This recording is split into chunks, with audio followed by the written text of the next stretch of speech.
Moving on to the donor injection, we've got the chamber nice and deep with the irrigation through the side port there, and we're just rotating the cannula into the right orientation, tucking the irrigation back into our hand and slowly injecting, watching that little V sign at the back of the donor scroll there, and then in the chamber again watching for that V sign at the front so we're sure that the donor is in the right orientation.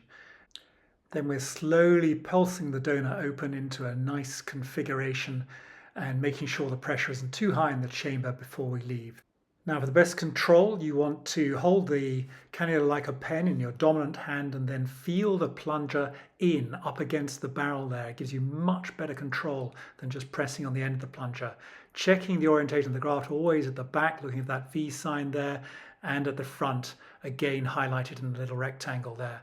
And then you're going to just slowly pulse the donor open into a good configuration, but it's very nice to leave the chamber not too firm so you know the graft isn't going to follow you out afterwards. You're going to sit that down by decompressing the side port here.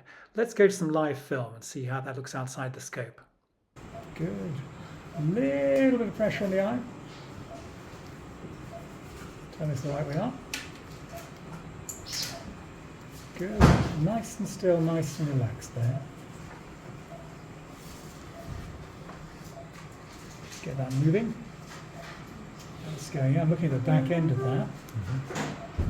Let's pop that in nicely and try and leave it the right way up. Like that. Now we can just shallow that chamber a bit.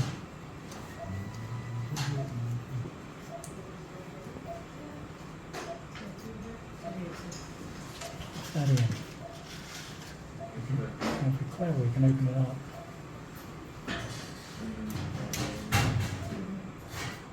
Now, just going to give it a little puff.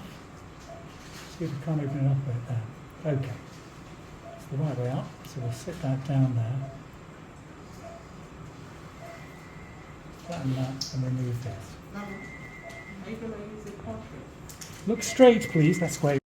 Okay, so that's slow injection, feeling the plunger of the syringe up against the barrel there for good control, watching the orientation of the donor all the way in, little puff to get a good configuration if you can, and then decompressing the chamber before you withdraw the cannula.